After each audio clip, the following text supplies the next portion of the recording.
Kalian tahu gak sih, air itu bukan cuma buat minum doang loh, tapi juga punya peran penting banget di dunia pangan. Yes, literally, air itu penentu hidup matinya makanan. Kok bisa? Misal nih ya, buah dan sayur kalau kandungan airnya turun, langsung deh kelihatan layu dan gak fresh. Air tuh yang ngejaga kesegaran, kestabilan, dan keawetan makanan. Semakin tinggi kadar air, makin gampang deh basi. Makanya daging cepat rusak. Tapi beras, kacang-kacangan atau tepung awetnya lama banget. Kenapa ya? Itu sebabnya karena kadar airnya rendah. Air juga jagoan pelarut, dari gula, garam, vitamin B sama C, sampai pigmen makanan, semua bisa larut karena air tuh bersifat polar dan bisa bonding sama zat-zat itu.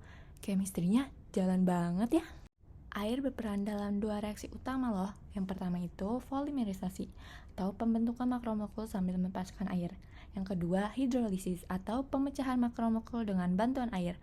Air juga memengaruhi reaksi lain seperti Maillard, oksidasi, dan hidrolisis lemak. So, air itu sangat penting dalam proses kimia pangan. Aktivitas enzim sangat dipengaruhi oleh air.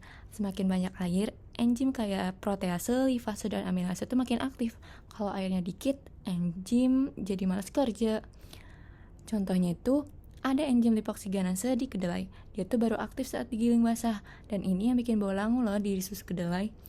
Dalam pembuatan keju, enzim protease dan lipase butuh air karena untuk bantu menghasilkan aroma khas dari keju. Mikroba seperti bakteri, kapang, dan kamir butuh air bebas buat hidup. Mereka nggak bisa pakai air yang terikat di makanan. Makanan yang banyak air, mikroba gampang tumbuh, sedangkan air sedikit, mikroba susah hidup. Batas terendah nilai aktivitas air di mikroba beda-beda kebutuhannya. Untuk bakteri 0,91, untuk kamir 0,88, untuk kapang 0,80, dan untuk bakteri halofilik itu 0,75. Jadi makin rendah aktivitas air, makin aman dari serangan mikroba. Air dalam makanan tuh ngaruh banget ke keamanan pangan. Makin tinggi aktivitas air, makin besar risiko makanan rusak karena mikroba. Contohnya itu ada daging segar cepat rusak karena aktivitas airnya tinggi. Sedangkan roti biasanya itu ditumbuhi kapang, bukan bakteri karena aktivitas airnya lebih rendah.